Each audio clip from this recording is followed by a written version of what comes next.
Good evening, everyone. My name's Louise Regan. I'm chair of the Palestine Solidarity Campaign. I'm also a member of the National Education Union and chair their international committee. And I want to start by thanking Liberation for hosting this event tonight. It's a very important event. Obviously, we have all witnessed horrifying things over the last 13 months, and we know that the liberation of the Palestinian people is more important now than ever. Some of you may have been on the march today in London, where we had over 125,000 people out on the streets protesting against what is happening, calling for an immediate and permanent ceasefire, but also calling on our government to do more to end arms sales to Israel immediately and to take action against what is happening to the Palestinian people.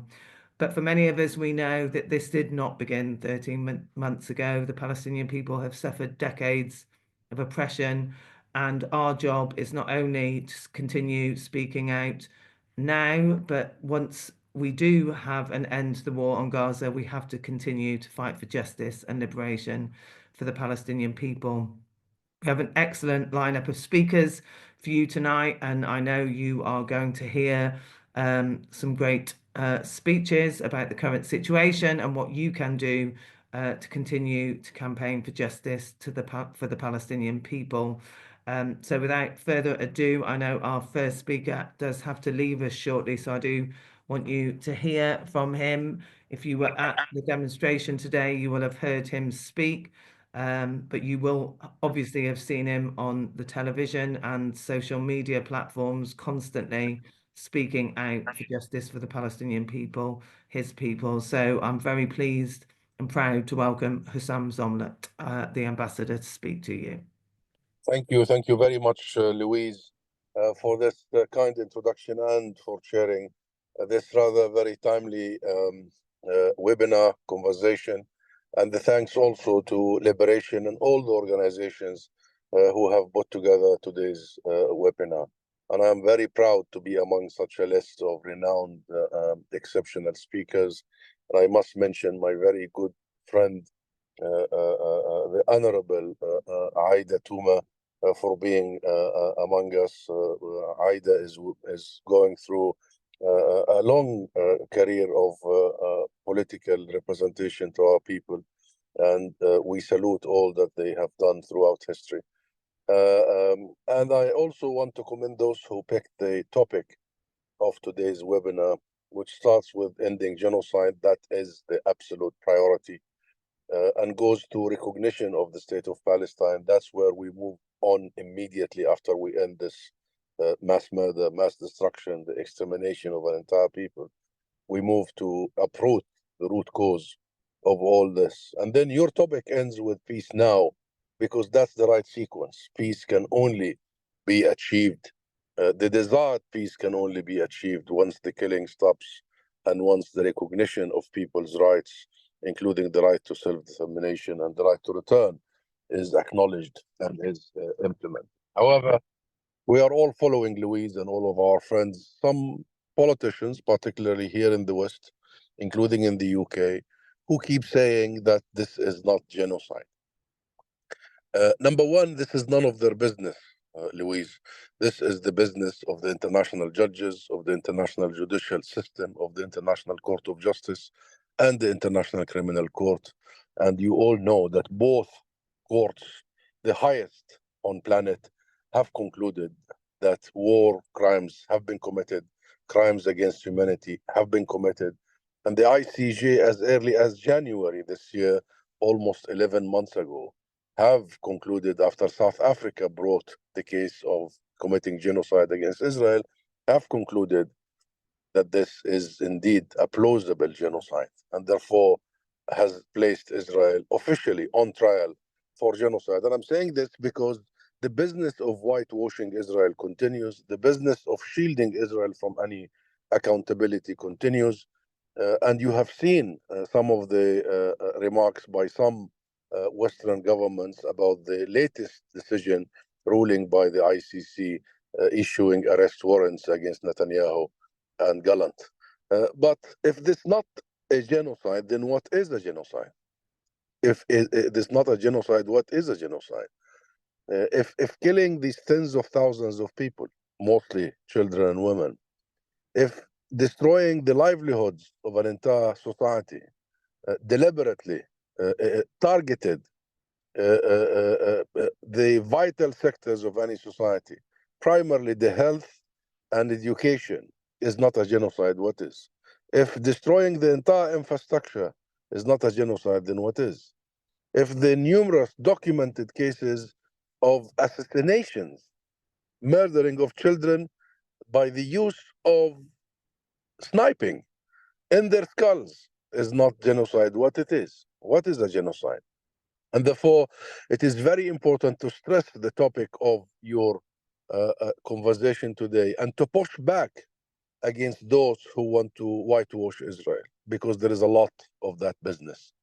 But we're starting there to say two things to follow from this, Louise. The first is that while our attention and our hearts and our energy is directed at Gaza to stop the genocide in Gaza, the war of extermination in Gaza. And by the way, let me tell you and tell everybody, the plan, Israel's plan is very clear. Many are saying Israel doesn't have a plan. Israel does have a plan. And the plan is the depopulation of Gaza. What they did in the north of Gaza is a complete and utter depopulation, ethnic cleansing in every sense of the word. And, you know, a big part of my family come from the north of Gaza. And what I hear from them in the last few weeks is simply unbelievable, unthinkable in every sense. I cannot describe to you what I heard. But now the north of Gaza, which is half of the population of Gaza, live in the north, and in 1/3 of the size of the Gaza Strip, have all but being completely eradicated, pushed out, mass expulsion happened. The same is happening in the south of Gaza, in Rafah, the city of my birth. A complete depopulation. They go house after another. They kill the male population if they find them. And by the way, it doesn't have to be soldiers. It's the use of drones, as you all know, that now literally it's almost like a game for these soldiers. The use of AI to kill people, to kill families. And then after they kill the male, they send the female and the children on a death march towards what they describe as safe zones, yet they keep bombarding these safe zones. But we must remember, Louise, and all of our friends and comrades here in this conversation, that the genocide in Gaza is also happening in the West Bank, maybe at a slower pace, but what is happening in the West Bank is very serious, very serious. Israel's eyes, Netanyahu's eyes, Smotrich's eyes, Ben Gvir's eyes are more on the West Bank. And you have heard Smotrich himself, which he was appointed by Netanyahu as the landlord of the occupied West Bank, including East Jerusalem, saying that by the year 2025, that is in a few weeks' time, Israel will annex the West Bank. And what is happening in the West Bank as we speak, in terms of the invasions, the land confiscation, the deliberate attempts at destroying our national structures, including the Palestinian government, withholding our funds, destroying our banking sector, are all within a policy of doing something similar in the West Bank. And thirdly, that while in the last 13, 14 months, this has been happening, we need to remind the world and remind ourselves that this isn't about the last 13 months, Louise. The same has been happening over 100 years. Because our cause, our issue is that of having been on an extermination path by those who have argued 100 years ago that this is a land without a people. This is a land without a people. For those who have argued that we never existed, and for that ideology to be implemented, to materialize, we needed to be gone. And since then, a campaign of extermination after a campaign of extermination has been relentless, Louise, relentless. And I am the son of the Nakba. I was born in a refugee camp in Rafah, to the very south of Gaza, in the Shabura refugee camp. And as a son of Nakba, as a product of Nakba, I know exactly what the Zionist militias did to our people, to my people in 1947 to 1948. the mass expulsion of 2/3 of the Palestinian people. Therefore, what you have seen in the last 13, 14 months is what we have lived for almost 100 years. And I must remind everybody around this conversation that it all started also here in Britain. The infamous Balfour Declaration that also wrote in a piece of paper 67 words, the cancellation of an ancient nation, whereby we were turned into a non-Jewish minorities that have no collective rights or national rights. And therefore, this is a long journey. This is a people struggle against supremacy, colonialism, racism, bigotry, against attempts at extermination and erasure. And we have been at it for 100 years. Now, here is the bad news, but let me share with you the good news. The good news is they have failed. They have failed 76 years ago, and look at Aida, and look at all of us everywhere, and they will fail today because the Palestinian people are rooted, very rooted. Palestine prides itself of being the cradle of civilizations, and this is not a claim. This is history, this is reality, this is facts. It's the birthplace of Christianity. It's the edge between and the bridge between East and West, and it is rather significant to all Abrahamic religions. And Palestine has been literally at the crossroads of civilizations, and the Palestinian people have been able to withstand, persevere, because of the roots, because of the investment in our generations, because of the education. But also, as Louise started by saying a few hours ago, we all shared this inspiring moment of yet another big, huge march, massive march in the streets of London. And after 14 months, still people coming out in tens of thousands, hundreds of thousands, is such a message and such an indication that the public opinion of this country, the public opinion globally has changed, that people realize what is happening, that Israel has been unmasked. And I can attest to this. I can attest that what is happening is sustainable, is serious. It reminds us of a movement. It does have the making of a movement like that of South Africa. Also, and by the way, Louise, I keep saying this, that London has become the epicenter of global solidarity with the Palestinian people, thanks to you, Louise, thanks to the PSC, and thanks to the many organizations with the PSC who have kept the torch and who have kept the energy. But also, it is a reminder that London was also the epicenter of the anti-apartheid movement of South Africa. So what happened then in the 80s is happening now. The world have seen the incumbents and the youth actions and movement, and these things happen only once in a generation's time, or 2 or 3 generations. The last was the anti-Vietnam War, and we know that the youth are usually right. Whenever the youth start something, it goes and goes until they get the finish line. Finally, it took us a long time to utilize the legal track, to utilize the international legal system, the international judicial system. It took more than 10 years at the ICC, and before that to go to the UN and seek a state status. And still, the road is long. It will take us more, but we are there. We are going. We are on our way. You know the saying, I don't know where I'm going, but I know I'm on my way. We are on our way to finally have a shot at accountability, that those war criminals are held accountable, that we see people like Netanyahu and Smotrich not at the helm of power, but behind bars. I know there is a lot of pushback. You've had many Western capitals saying that, oh, they might not comply. But now, every single government on earth, particularly those who are members of the ICC, will have to think 100 times before they receive war criminals like Netanyahu and Smotrich. There are other hopeful messages and indications. I don't want to go through the list, but the most important one is the heroic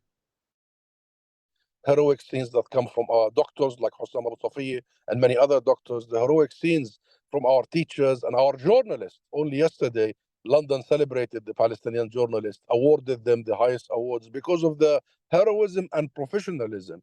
And when we see our children having to convene press conferences because the international media is not in Palestine, when we see teachers still teaching our kids despite the genocide from the middle of the rubble, we know very well that we have sufficient energy, human energy, the energy of love to propel us and to take us to the finish line. And we all can see now, finally, a finish line emerging. So thank you very much. Thank you so much, Husam, and thank you so much for taking the time to join this very important meeting. I know how busy you are, and obviously we send all of our solidarity to you, your family, but also to all of the Palestinian people who are suffering so much at this time. I think it's very important that you raise the issue of those Palestinians in the West Bank, which often isn't talked about at the moment, but we know the situation is very, very difficult for them. So thank you so much for being with us. I'll move to our next speaker. Just for our participants, if you do have a question, there is a Q&A box that you can pop that into. So if you think of questions as we're going along, you can pop those in and we'll try and take those at the end. So yes, please do try to make them concise so that it's easy for our panelists to respond to them. So Husam has already referred to our next speaker, Aida Touma Sliman, who is from the Hadash party. It's a real privilege to introduce her and to be here in a room with her. So you're very welcome, Aida, and we're really looking forward to hearing from you. Thank you. Thank you very much, Louise, and good evening to all. Thank you for holding this event, Liberation, and all the partners. I think it's very important, especially this year, to be gathering on the day or for the day of the international solidarity with the Palestinian people. I know that it has been 13 months that every day for you is a solidarity day with the Palestinian people. And we appreciate and evaluate highly this solidarity. We think that it's not only a message of solidarity, it's a message of strengthening the people who are fighting, who are struggling, and has been under attack for 13 months now in the most vicious war that maybe we have seen in the last 2 centuries. In my opinion, this genocidal war has revealed a lot of facts. I don't want to go into details. I think that Ambassador Husam has been very clear about how the Gazan people and the Palestinians in West Bank has been suffering in the last year, but also have shown and taught us many lessons about resilience and about how to keep themselves sending to the world messages of ambitious nation for liberation and stopping the occupation. I would be focusing more about the situation inside Israel and what we are facing in Israel.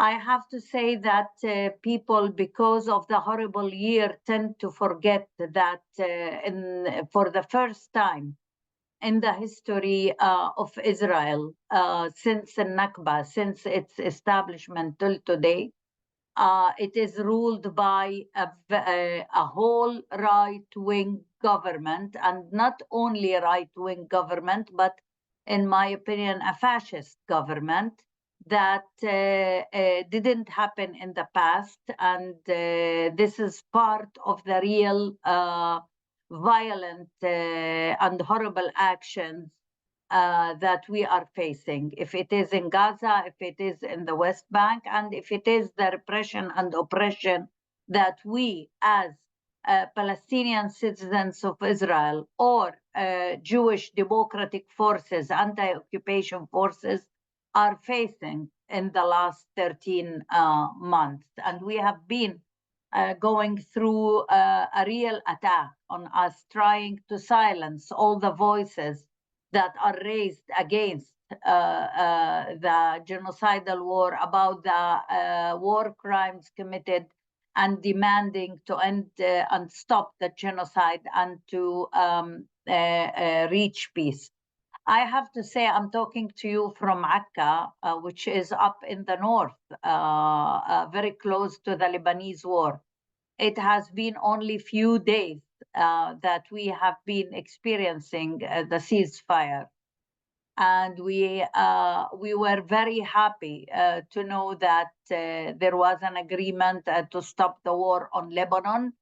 But we truly hope that we will hear also news very soon, although I'm not that optimistic, to have at least a ceasefire to stop a little bit the war on Gaza. I have to remind everybody is talking today about the willingness, or were shocked by the statements given by some ministers, especially Smotrich and Goldknopf and others, who were talking about settling in Gaza and building settlements in northern Gaza. I don't know, we seems to have a very short memory. This coalition, Netanyahu's coalition, this government, in its agreements, it is written very clearly that they tend to expand and to do annexation in the West Bank. One of the and that was before the 7th of October. One of the laws that were legislated in the beginning of this cadency, meaning almost 2 years now, is to cancel what they call the disengagement in northern West Bank, meaning being able to go back and to build settlements in northern West Bank.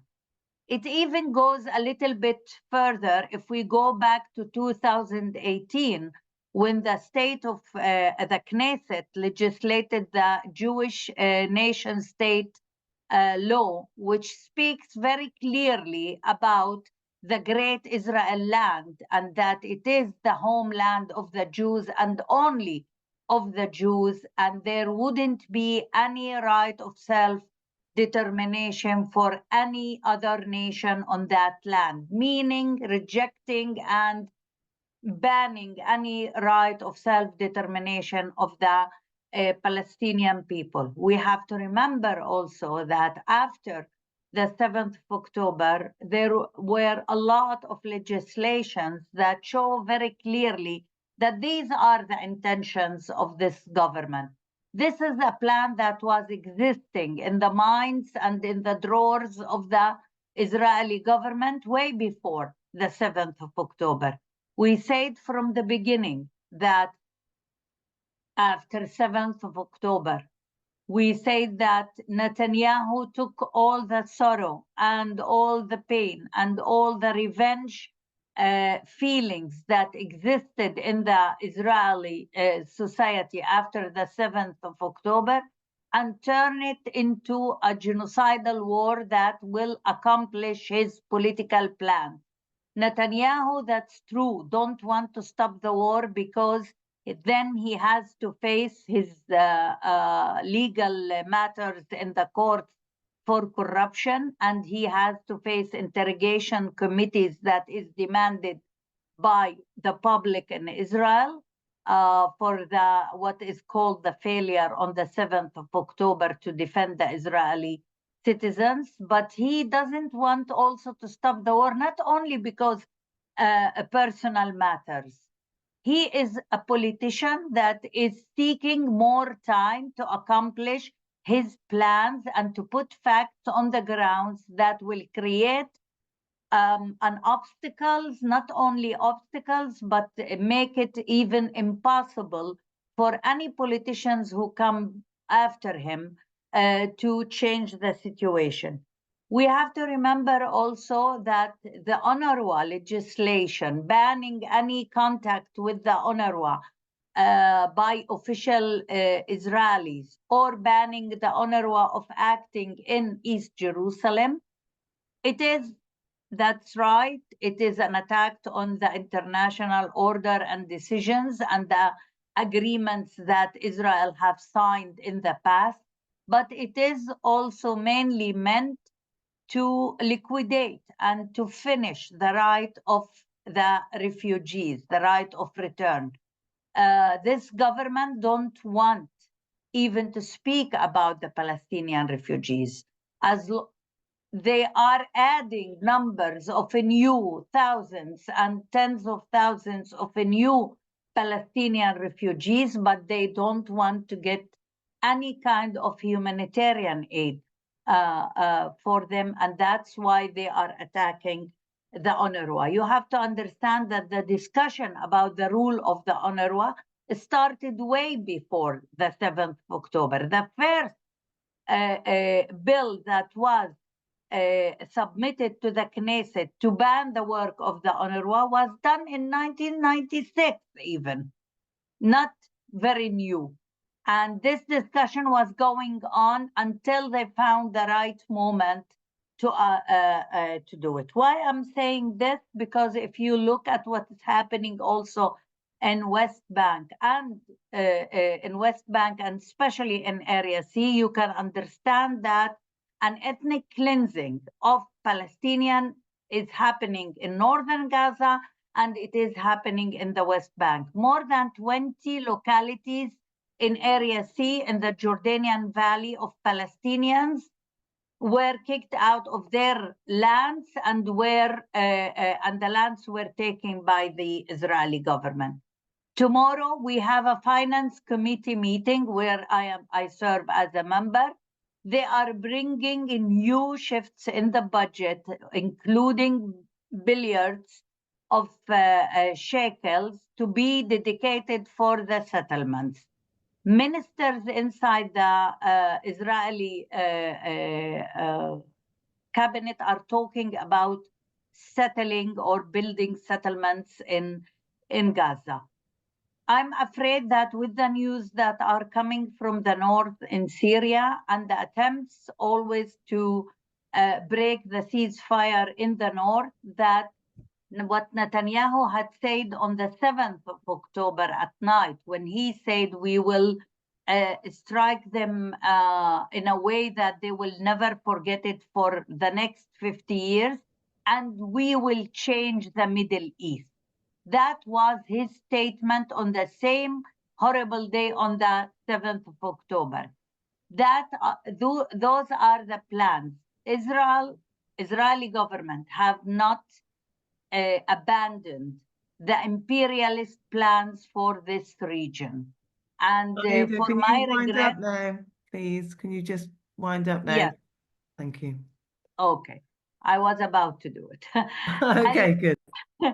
I think that your solidarity, the international solidarity movement, is very important at this point, because the attack on us inside Israel, those who are fighting these plans, those who are raising the voice, is also very hard.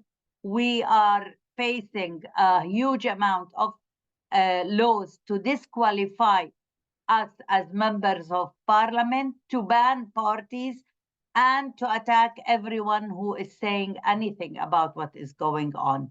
So we ask immediately to escalate even the international solidarity movement, not to confront the Israeli government only, which you are saying and revealing the crimes. We want you to confront your own governments. We want you to put pressure on your own governments to interfere in order to stop this war, recognize the Palestinian state, and to start acting to secure at least peace or quiet in the Middle East. Thank you. Thank you so much, Aida. That was really informative, and thank you for giving us all of that really important information. I think often people don't recognize the Palestinians in the 48 borders, and I think it's important that we hear your voices and the situation there as well. And obviously, our job is to continue to put pressure on our government here to take action about what is happening, and we have to really escalate our actions at the moment, given that the genocide is continuing at the rate that it is. So thank you so much, and hopefully you can stay with us because there may be some questions for you. I've just spotted a question coming up in the chat, so hopefully you will be able to stay with us. Our next speaker is Brian Leighman. He's an MP from the Labour Party for Alloa and Grangemouth. I hope I pronounced that right. I always feel very bad when I do my pronunciations. Anyway, it's very good to have you, and we're looking forward to hear from you. Thanks very much, Louise, and it was a fine effort, Alloa and Grangemouth. Thank you, and good evening to everyone. And firstly, I would like to also thank Liberation for the opportunity to speak with you tonight. It's an honour to be involved and to share a platform with all the speakers and all the comrades on the webinar. And as you, Louise, said at the start, and the ambassador also said, I believe that for the current situation in Palestine to be fully understood, then people need the historical context and to challenge the narrative of the timeline beginning on October 2023. And in doing that, and only then can the intense suffering that Palestinians collectively feel can be understood. And I think it's accurate to say that the international community has historically let Palestinians down because the world has watched apartheid, colonialism, and ethnic cleansing take place, and has done so for decades. Going back to even earlier than mentioned previously, I think the late 19th century Eastern European Jews facing anti-Semitism and persecution themselves came to Palestine. And this was the start of Judaism being used as the basis of a national identity and not a religion. And the project of settler colonialism was underway. And as the ambassador touched on earlier as well, for many British commentators and politicians, there is an uncomfortable truth that our country's imperial past has played a significant part in Palestinians being oppressed. The 1917 Balfour Declaration was the start and enabled a settler colonial project that promoted ethnic and religious supremacy. And when Britain promised a home for Jewish people, then it was in Palestine. And meaning, I think it was 94% of Palestine's indigenous people were denied the right to self-determination. And after that nearly 3 decades of British occupation, the collective trauma of the Nakba suffered by Palestinian people in 1948 led to 750,000 people being driven into exile and over 500 villages removed from the map. So it's fair to say that the displacement and persecution that we see today, they are not new things to happen to Palestinian people. And much more recently, in the 90s, the Oslo Peace Accords, which promised a right to self-determination, well, really, I think it's fair to say they weren't worth the paper that they were written on, because the violence, the displacement, the discrimination, and the overall dehumanization of the Palestinian people has continued. And Oslo did not tackle the fundamental right to return of the 1948 refugees. And it also did not question the status of Jewish settlements built on occupied Palestinian land. And it did not effectively address the borders of Palestine. And the Palestinian compromise of giving up the 78% of their land for the establishment of the 22% as a nation state with Jerusalem as the capital, then it just did not happen.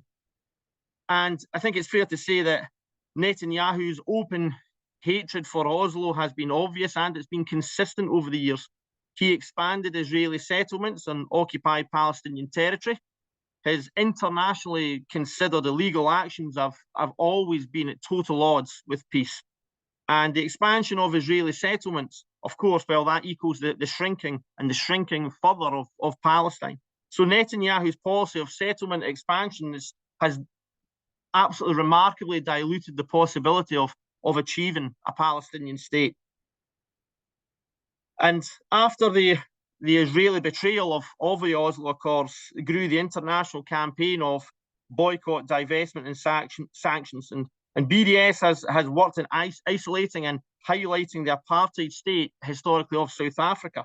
So the idea of BDS was clear: to end the occupation and the oppression of Palestine, then BDS would need to be an effective vehicle to shatter through the ceiling of apartheid.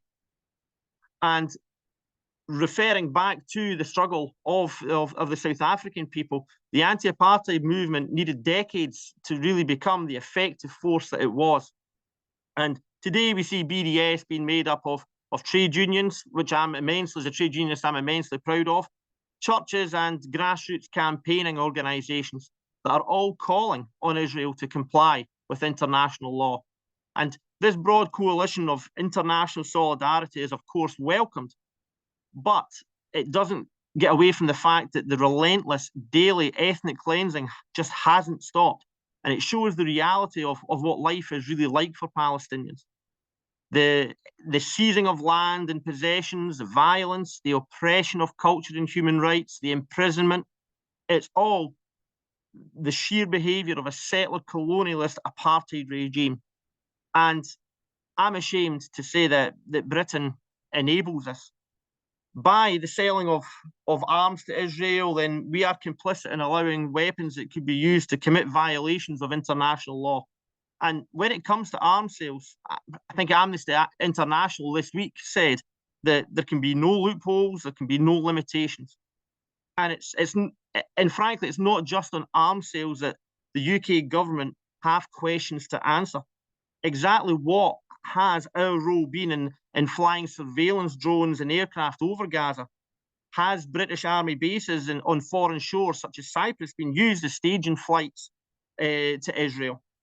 And last week in Parliament, I'm still waiting on the answer.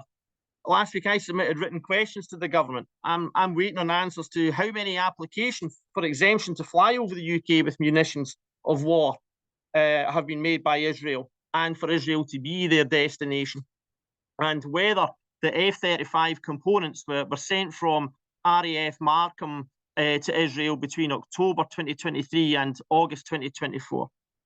And overall, the international community, and especially the UK and US in November and December United Nations Security Council presidencies, have to do an awful lot more. And obviously tonight being the 30th of November, it looks like the UK, to be frank, has failed. The truth is that the feeble words and statements of condemnation of Israel's actions, they don't account for anything really, because there's no difference being made. And the same applies in the well-meaning talk that politicians make of delivering a ceasefire. The time for talk for that has long since passed. A ceasefire must be delivered through pressure from Britain, the US, and the wider international community. And many political leaders have spoken at great length about an end to the killing, but ultimately have achieved nothing. It's international timidity really that is allowing Israel to manufacture a humanitarian aid situation that is beyond horrendous. And what we hear and what we see on the news is that vital aid is not getting through, whether that be food, water, medicine, equipment. They're not reaching the people that desperately need it. We're seeing, I think, the lowest level of aid in months. I'm sure there's 4 times less aid getting through to Gaza since July this year. And the inaction of the international community and many politicians has allowed this oppression and the collective trauma of the Palestinian people to continue, and I hate to say, become almost normalized and accepted. Politicians must stand up for Palestine. And I say to Labour colleagues that if we are to proudly hold up the principles that our party was founded on, that of being fiercely opposed to all forms of racism, prejudice, and bigotry, then we must speak up and we hold our government to account. And that must happen immediately. Reading from, I think, Médecins Sans Frontières, the chief emergency coordinator, she says that patient care is critically compromised as medical conditions linked to food, water, sanitation, and medicine are being hammered. And shelter, as we head into the wintertime, shelter is completely inadequate. And this is a result of Israel's restrictions and blockade of aid getting through. I believe that supplies are so low that even some medical facilities are so overwhelmed that they are now having to be in that ridiculous position of turning patients away. And shortages are so bad that basic things like gauze and bandages have ran out, and generators are being stopped from getting through Israeli border control. And from a Scottish context, something that means an awful lot to me, it's beyond reproach that even a fire engine donated from the Fire Brigade Union of Scotland, fully loaded with life-saving equipment, has been impounded by Israeli authorities in Ashdod. And I'd like to put special mention and credit to the Fire Brigade Union of Scotland. For decades, they have stood in solidarity, shoulder to shoulder with their Palestinian counterparts, and provided both equipment and training.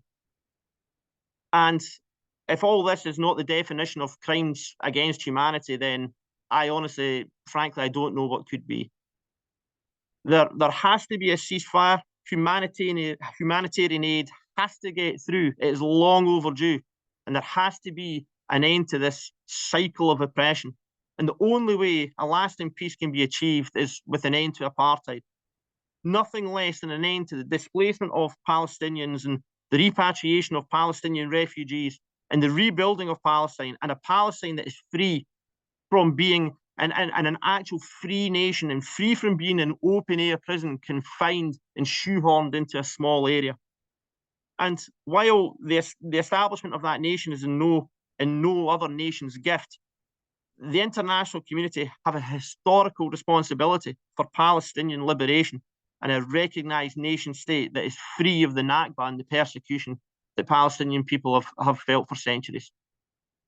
So, and that's my contribution. And again, I'd just like to say thanks very much for the opportunity of sharing.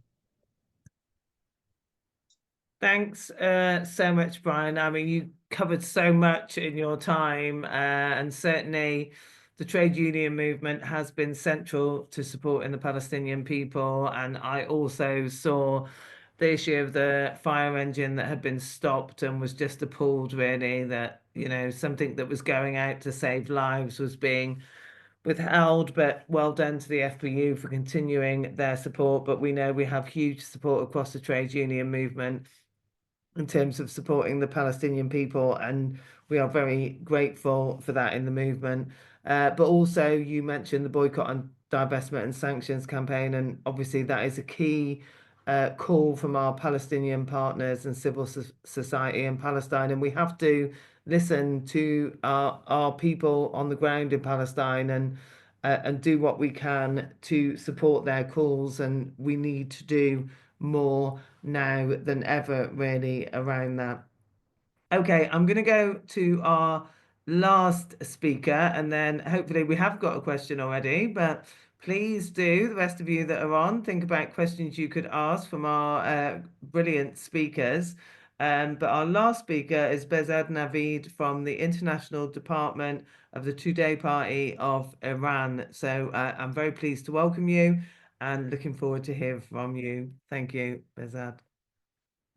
Thank you, and I also want to thanks for the organizers to inviting me for this important event. So November 29th is commemorated as the International Day of Solidarity with Palestinian People. On this day in 1947, the United Nations General Assembly adopted Resolution 181, known as the Partition Resolution. This resolution laid the foundation for a fully sovereign Palestinian state, which, despite facing immense pressure today, continues to be supported by the overwhelming majority of the UN General Assembly member countries.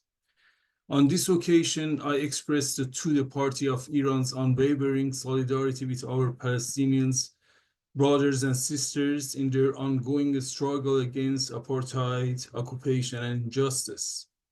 77 years after the adoption of Resolution 181, the racist and increasingly fascistic Israel regime continues to violate international laws and the UN resolutions. As a puppet of imperialism in the region, Israel openly expresses its intent to occupy all of Palestine, establish a greater Israel, and essentially redraw the region's geopolitical map, as other comrades mentioned in their speech. Over the past 18 months, the massacre of Palestinians, particularly in Gaza and the West Bank, along with the Palestinian people's steadfast resistance, has sparked a global movement in solidarity with Palestine. This unprecedented movement aims to end the support Israel receives from politicians and corporations, especially in the West. Official statistics report that approximately 44,000 people have been killed in Gaza, with over 103,000 injured, and of the deceased, 70% are women and children. It's an atrocity that serves as a clear example of collective punishment of the Palestinian people.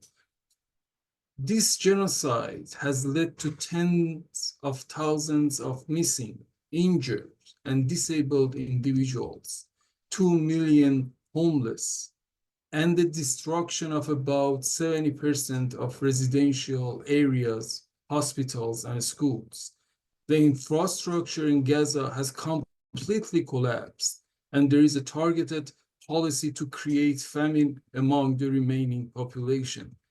These horrors have shocked global public opinion, resulting in unprecedented protests across many capitals worldwide. The outrage stems from the recognition that these mass murders are crimes against humanity, facilitated by financial and military support of imperialist powers. According to Stockholm International Peace Research Institute, arms shipments to Israel have been consistently high since 2011. In the most recent conflict, the US supplied 70.2% of the weapons, followed by Germany 23.9% and Italy 5.9%. Reports also indicate that 90% of Gaza's population has been displaced, and Israel has ordered the evacuation of 84% of Gaza. The immense human toll and ongoing ethnic cleansing of Palestinians, coupled with the destruction of their land by Israel, expose the complicity of imperialist nations and NATO. The justification that Israel has the right to defend itself discredits their claims to uphold human rights and international law. Comrades and friends, as mentioned, Israel's fascist, ultra-nationalist, and apartheid-driven agenda aims to involve more regional countries in the conflict, particularly Iran. Prime Minister Netanyahu's recent comments on a ceasefire with Lebanon focused instead on the need to target Iran. This strategy threatens to eliminate any hope for Palestinian national self-determination while inflicting massive damage on Iran and its allies in Iraq, Yemen, and Syria. For the past 4 decades, the Middle East and wider region, from Afghanistan to Gaza, have been dangerously exposed to military and political interventions by US imperialism and its reactionary allies, with little effective resistance to protect the people. Palestine is a prime example of this. The phenomenon of political Islam, whether in the form of a state power or military groups, militia groups, has failed to oppose imperialism effectively.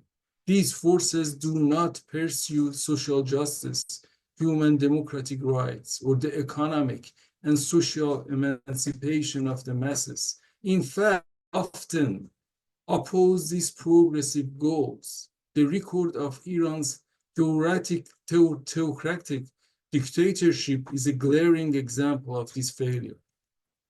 Recent developments in Syria have also worsened the situation, with rebel forces backed by Turkey and other Arab countries regaining control of at least half of Aleppo in a surprise offensive.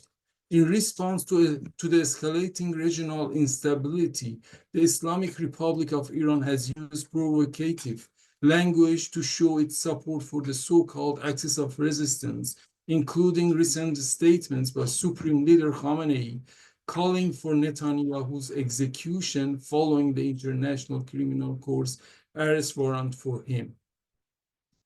However, the primary goal of the Islamic Republic's foreign policy is the survival of the theocratic regime at any cost. The ruling clerical regime in Iran has a well-documented history of sowing division among Palestinian forces. Its reckless actions, which stoke regional tensions, reflect the internal existential crisis faced by the regime. Under increasing political and economical pressure, the Islamic Republic has escalated its repression of women, youth, and working people in recent months. This intensification of domestic oppression is intended to preserve the regime in the face of a mounting crisis of legitimacy and growing opposition at home. Ultimately, the path to peace and stability in the region lies in ending the Israeli occupation and the settlements in Arab territories, as managed by UN resolutions and in full adherence to international law. The establishment of an independent and fully sovereign Palestine state within the pre-June 1967 borders, with East Jerusalem as its capital, is the only way to secure a just and lasting peace.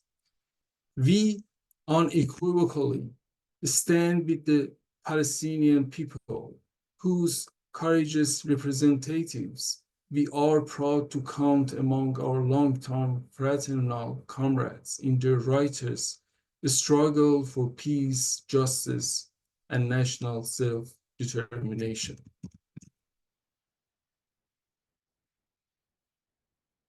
Thank you.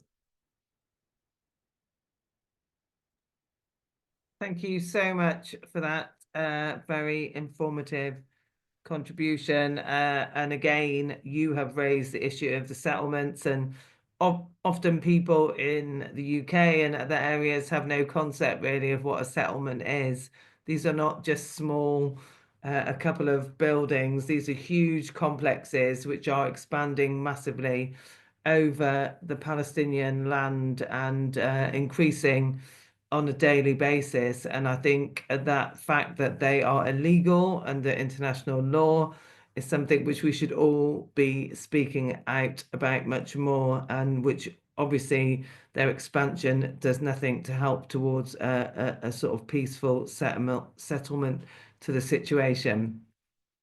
Okay, thank you to all of our fabulous speakers. They were all amazing. We have got some questions in. So there are some of you directly. So I'm going to ask those questions.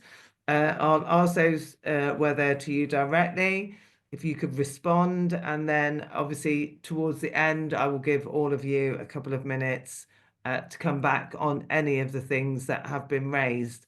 But our first question is to Aida. It says, what prospects are there for the left opposition to join a peace bloc in the next Israeli elections, including Meretz and Balad, who failed to secure representation in the present Knesset as their vote was below 3.25%? And that's from Robert Wilkinson, who's from the NEU in Oxfordshire. Well, for my regret, I don't think that the upcoming election will be very soon. I think that Netanyahu has a very solid coalition that can last even till the end of this cadency, which means beginning of 2026. That means it leaves almost 2 years for the political arena to be shaped and reshaped again. As you would know, things in Israel are boiling, and there are more problems that can be seen in the political map. Meretz has already joined the Labour Party, and they are forming what is called the Democrats Party, led by Yair Golan. That is, for my regret, have been also supporting military actions and talking about the need to have even more extensive, sometimes, attacks. So nobody knows how they are going to act in the next election, and I don't think that they are going to be part of a solid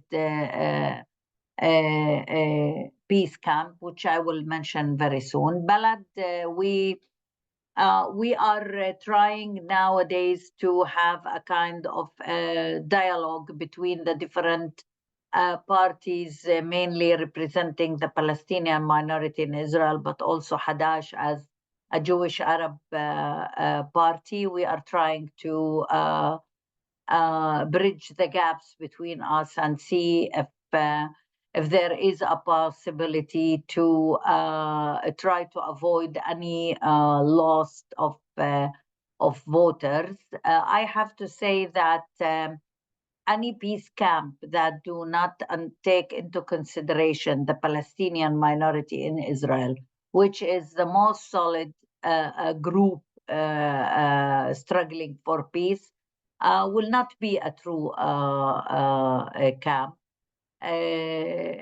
Nowadays, we are facing legislations that try to disqualify under the claim of supporting terror the majority of the representation of the Palestinian minority and the anti-occupation democratic forces. You have seen that Comrade Ofer Kassif was suspended for another 6 months. In the past, I was suspended for 2 months from the Knesset. They are preparing this law to try to disqualify many of us in order to weaken the peace and anti-occupation camp. I have to say that this war also revealed that the vast majority of the so-called left and liberal parties or democratic parties to the left, center to the left in Israel, have failed to act as a democratic, real democratic a group. And I'm saying I'm saying democratic, and I'm not saying anti-occupation, because I don't think that they are anti-occupation, but at least because they were struggling, going demonstrations in the street under the name of protecting the democracy, they failed even to understand the basic line of there is no democracy as long there is occupation. And when you are occupying another people, you cannot have your own democracy. But I think that till now, the way it looks, the right wing is gaining more power. Even among the opposition, there are right wing like Lieberman and Gantz. So I don't have very good news in that part. Thanks, Aida. That was a very comprehensive update, and it might not be good news, but we need to know the situation on the ground. So it's very good to have you here to update us. The next question is for you, Brian. It says, what are the dynamics and opportunities in the Parliamentary Labour Party in terms of progressing the struggle for the Palestinian people? No, thank you, and thank you for the question. I think one of the first primary things that we have to do is identifying and call out really the disgraceful points that are trying to be made to justify arms sales. They're frankly ridiculous, and exposing the crimes and the motivations of the wider international arms industry, I think, is imperative, not just for Palestinians' benefit, but also I think for global security on a wider basis as well. But within certainly the Parliamentary Labour Party, there are many comrades and colleagues within there. names that I'm sure that people will be very, very familiar. And we're very happy to work with the independent group of MPs, as well as that. Obviously, as we saw in July, they got elected very much on a basis and a ticket of speaking up for Palestinian people and talking about the atrocities that are taking place there as well. And certainly from a Scottish perspective as well, I certainly know as well that there's cross-party support there with the Scottish National Party MPs as well. And I would pay tribute to a couple of them. They've been very, very outspoken in previous parliamentary terms, exactly on the absolutely ridiculous situation that is unfolding in Gaza. So there is cross-party cooperation there, but certainly within the Labour Party there is a movement, especially amongst the Socialist Campaign group of MPs, which I'm very proud to be a member of. So people such as John McDonnell, Richard Burgon, Imran Hussein, Nadia Whittam, Zara Sultana. We've all been very, very outspoken about exactly what's going on, and that solidarity will certainly continue. And I think we can see I unfortunately was obviously in the constituency today. I wasn't at the demonstration in London, but when you look at the turnout of people that are there, the public know exactly just how wrong and how immoral and how oppressive this is, and there is a wider coalition of people from across the political spectrum that appreciate that as well. Thanks so much for that, Brian. Right, there's another question for you, Aida. Sorry, you seem to have been... So the first Trump presidency is widely regarded to have been a disaster as far as the Middle East is concerned. Obviously, particularly in relation to developments affecting Palestine and Iran, with a number of flashpoints that could have easily resulted in the outbreak of war. With Trump now back on the horizon, considering the views already expressed by the incoming administration, what challenges do you foresee on the road ahead, and how do you hope to navigate them? That is a very hard question. I apologize. That's not my question, but it is a very hard question. Well, thank you, Louise. And I have to say that's a very hard question that is all the world is struggling with. All the world, I think, should be thinking what kind of challenges Trump's administration is going to bring to us. As you mentioned, the Biden administration wasn't a good administration to the Palestinian-Israeli issue, of course, not to the Middle East. I think that any American administration is going to represent in general the same policy of imperialism and interests in the Middle East. The only way that they vary is how to accomplish this. More brutal or a little bit less brutal, trying to navigate out of that. Trump's administration has already have shown its, I think, the unlimited support they are going to give to Netanyahu's government, to the Israeli government, the existing Israeli government, through also supporting all the attempts of annexation and settlements. It's very clear to us that the leash is going to be very, how you say, weak, open to, and they are going to give the Israeli government the possibility to implement whatsoever. I think that Trump, that was responsible for, in many ways, for the century, how you say it, deal, is going to continue in the same way, trying to bring the Arab world into more normalization, trying to avoid any real solution for the Palestinian issue, that is very dangerous.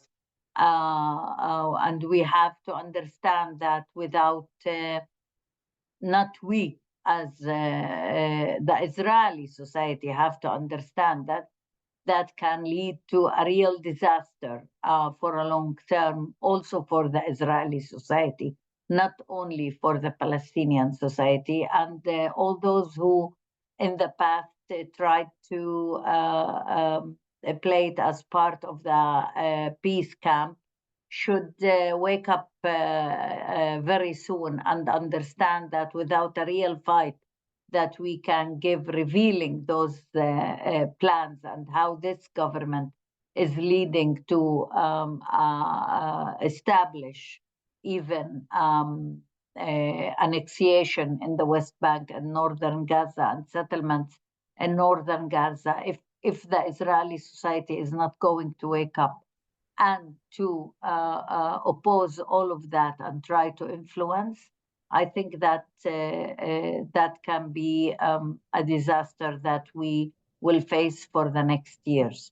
I think that also we need to connect with the international solidarity movement, with the international community and parliaments, and to try to affect how the world and how the international community should be treating that. I think Europe has to have a different role at this moment, confronting this policy that will come from Trump's administration and Trump himself. Although I have to say that I know that Europe also is facing a lot of the problems that are connected to the rising right wing in different countries. But we have to keep a little bit of hope that we can continue to resist, and we will continue to resist. But there are going to be a lot of challenges, that's for sure. Thanks, Aida. That's very informative. Okay, the next question is more general, so any of you, any of our speakers can come in on this. It says, the call for a ban on arming Israel seems to be an effective form of putting pressure on the government's support of Israel. But what other specific demands do you think would be effective in exposing the complicity of Western leaders? So I suppose it's sort of broadening it out just from the banning of arms. So, Brian, do you have any thoughts on that? I have to admit, Louise, I had a bit of a cheat and looked at the questions in the chat, and I was trying to answer a bit of that earlier on with what I said about international arms sales, because that is some, to reiterate that point, that is something that is a global cartel that when we look at it in a wider political perspective, as well as it's creating death and destruction on various parts of the world, and also as well as even more gross inequality as well from a shareholder dividend point of view. So that is certainly something that collectively as an international community we need to tackle. Thanks so much for that. I don't know if either of our other speakers want to come in on that, but Behzad, I don't know if you want to come in on the discussion we've just had about Trump, because obviously that will have an impact for you. So I don't know if there's anything you would want to add to what had already been said. Apologies, I should have raised that.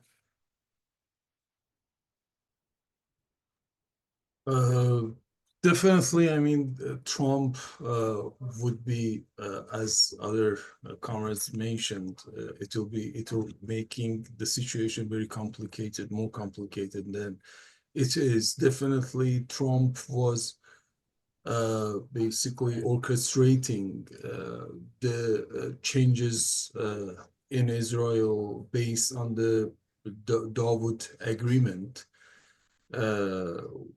during his first term, and also he started to normalizing, basically normalizing of the relationship between Arab countries and Israel at that time.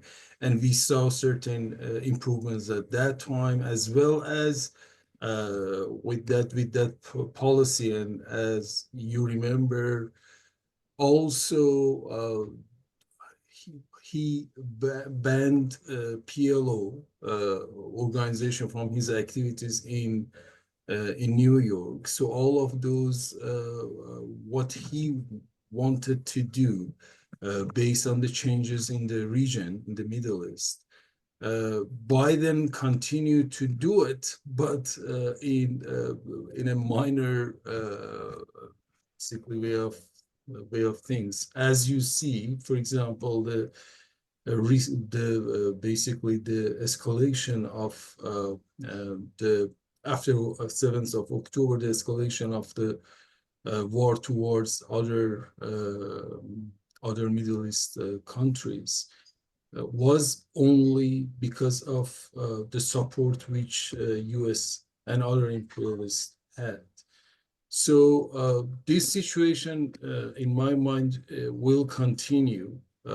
Definitely, it will be more serious, actually, sanctions coming for example, the countries that are not aligned with this policy in the region. And on the other side, the resistance of people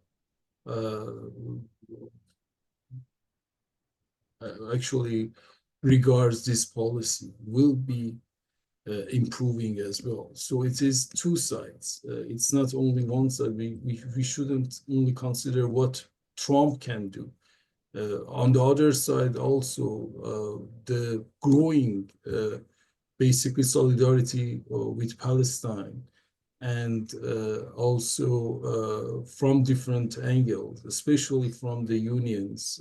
For example, Labor for Palestine in the North of America and in Canada and the US are growing, and it is a big impact, for example, and also the BDS, for example, Labor for Palestine, the unions actually, they are very actively actually voting in favor of BDS in different sectors.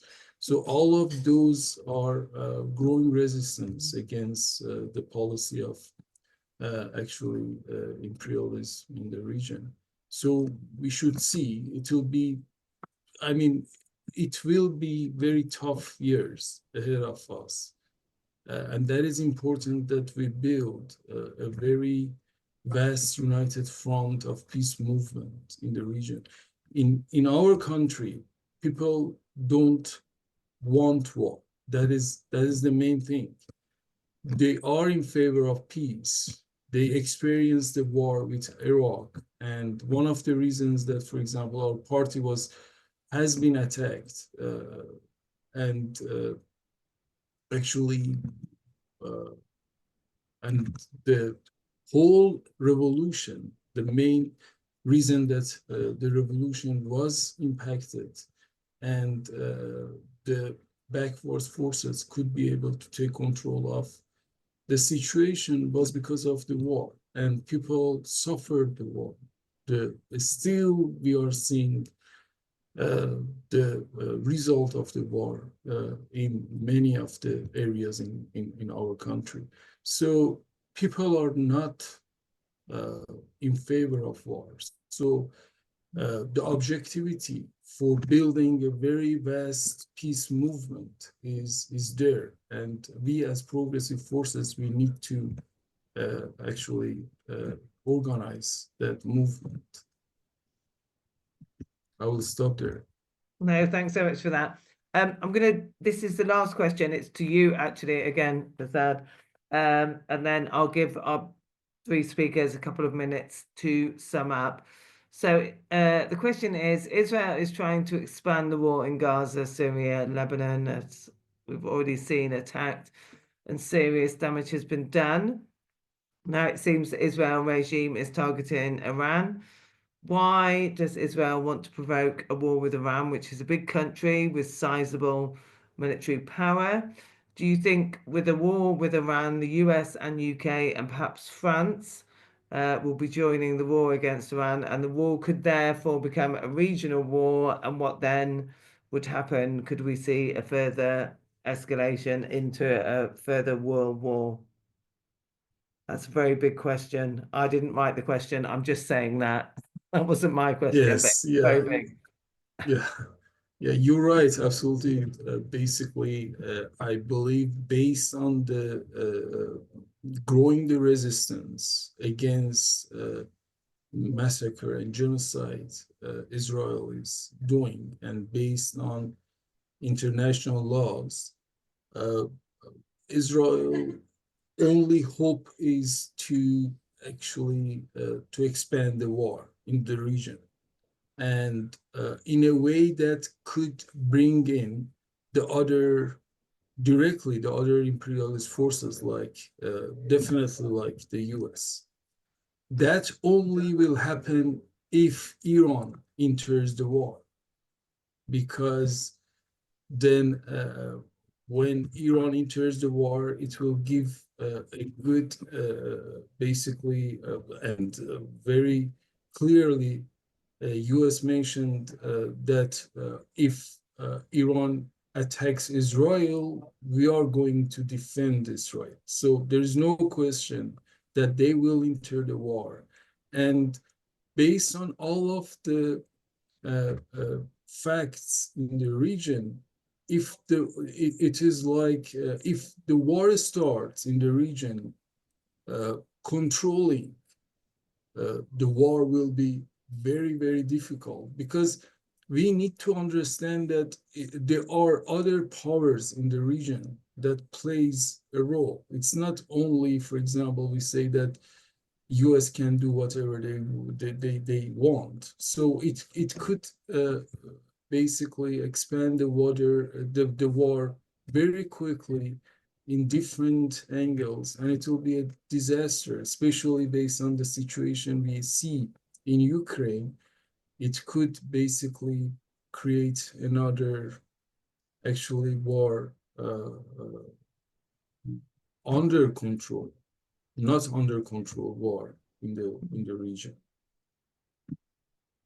No, thank you very much for that. And that is something we've all got to be very aware of. Okay, a huge thank you to our speakers. I'm going to give them all a couple of minutes now just to sum up any final thoughts, anything they think that they didn't say earlier, and then we will be closing at 7:30, as we said. So I'll go back in sort of reverse order. So I think it's Aida, then Brian, then Behzad, I think is the order. Unfortunately, Husam has had to leave us, but so Aida, over to you to sum up from the evening. Thank you. Oh, you're muted, Aida. Sorry. Because it's only 3 minutes, I will wrap up by saying hopefully that we will be able to stop this war very soon. And as I said, to liberate the Palestinian people from occupation, and to liberate the Israeli people from being occupiers with all the corruption that occupation bring with. I have to say only that I think that it's very important for us also to have your solidarity against all the attack against the peace, the real peace anti-occupation camp in Israel that is struggling very hardly these days. All the atrocities of the police and the legislation, especially the legislations coming up against trying to disqualify candidates and to control the elections, the next election. If anybody needs more information, I can send it to you, especially in the British Parliament. I think it's very important to have a move on that. The big lie of the only democracy in the Middle East should be faced. once and for all, and to reveal the real fact of at least what existed till today was ethnic democracy, and today it is a total apartheid. Thank you so much, Aida, and I'm sure Brian and other parliamentarians will be willing to look at that and think about how we can, in the UK, take up that case around the true democracy for people. So, and we are now going to Brian, so he may be able to respond to that. So over to you, Brian. Thanks very much, Louise, and thanks very much to Aida, and thanks very much for the opportunity once again of being involved this evening. It's been incredibly informative and educational, and I'd just like to thank all contributors and all comrades on the call. I'll be very brief in summing up my thoughts. Simply, what Britain must do is end our military and economic support of this extreme right-wing, brutalist and apartheid Israeli government. Netanyahu has done what he has done deliberately. He's basically been emboldened for many years. His actions today have been enabled by a passive international community, and he and others must face the full force of international justice for the crimes that they have committed. And frankly, for Britain to be silent is Britain to be complicit. And the acceptance of allowing prejudice and human rights abuses leads to the brutal apartheid system and genocide that we're seeing right now in Gaza. And it's incumbent on all British politicians to speak out and to demand an end to the killing, and to do everything for the creation of a free Palestine and for these criminals to face justice. And I feel the public anger and the frustration at politicians. I completely understand that, and people frankly are right to feel that way. They have been let down. But from my point of view, as a new MP, there are many comrades and colleagues in Parliament and in the wider trade union movement that we've spoken about tonight that are committed to standing up for Palestinian rights and for a free Palestine. And for Palestine, international solidarity is needed now more than ever, because without it and the appropriate international action that should be forthcoming, then the Nakba will continue, and that just absolutely cannot happen. So thanks again for tonight's involvement, and solidarity to everyone on the call. Thanks so much, Brian, and thanks for your support. And we will continue to work with you in Parliament and with those parliamentarians who are willing to take forward this cause. So thank you for being here, and thank you for your words. So Behzad, it's over to you for the last comments of the evening. And again, thanks for inviting me to the panel. I mean, obviously, the struggle against the illegal occupation of Palestine is a national liberation struggle. It is not a religious, for example, between Jews and Muslims. It's a struggle of the oppressed Palestinians against a 76-year of colonial occupation of their land. So we need to understand that, and it needs a vast majority of actually movements to support that. Unfortunately, the influence of progressive, especially left forces in the Middle East during the last 4 decades has been weakened, and one of the reasons was especially in Palestine, what we know, because of actually the Israeli regime to weaken the PLO, and also under the various manifestation of reactionary political Islam, which is happening in certain areas, including in our country as well, which cause a lot of problems for our people. That is what needs to be mentioned as well. And I want to express again that we only by having continuing basically solidarity with Palestinians, especially the way that we are doing during the last 17 months. This should be continued, and especially relying on the international apparatus like UN and other international like ICC, and the way that they are acting recently is important, and we need to basically continue that, and hopefully we could see some basically some openings and some brightness basically coming out of this struggle pretty soon. That is everybody's hope. Thank you.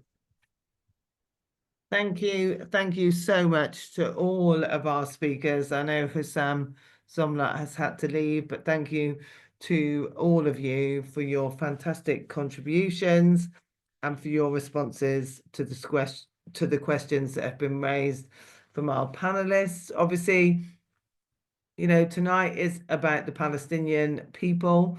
That has to be at the heart of what we are fighting for. We have to continue to pursue a permanent ceasefire as soon as possible, but also for the ending of all arms sales to Israel. But we know that even when the war on Gaza ends, there will be much we need to do to continue to support the Palestinian people in their struggle for liberation. And we thank all of you for being here with us tonight. Particular thank you, obviously, to Liberation for organising this. Jamshid, do you want your hand up? So you may want to say something just to sum up, but thank you so much, everyone, for being with us. Thank you very much, Louise. Thank you very much, all speakers. I'm really very, very excited that we were able to have such a wonderful, informed panel of people from 4 parts of the world, and that was great. And thank you, Louise. I know I've got to always refer to the role that PSC plays in Britain. Has become a motivator of the solidarity with Palestine. We in Liberation are honored to work closely with Louise and with her union, and also with PSC. We are all members of the PSC. We hope that to be able to continue this line of operation, this type of activities. I hope that not only for calling for an end to tragedy in Palestine, I hope that very soon we will see results. And I'm sure that the international community would come together and would bring this. But as far as liberation is concerned, thank you, and let's work together and make sure that future, that vision is coming through as soon as possible. Thank you very much, comrades. Have a good weekend and best wishes. Thank you all. Good night. Good night.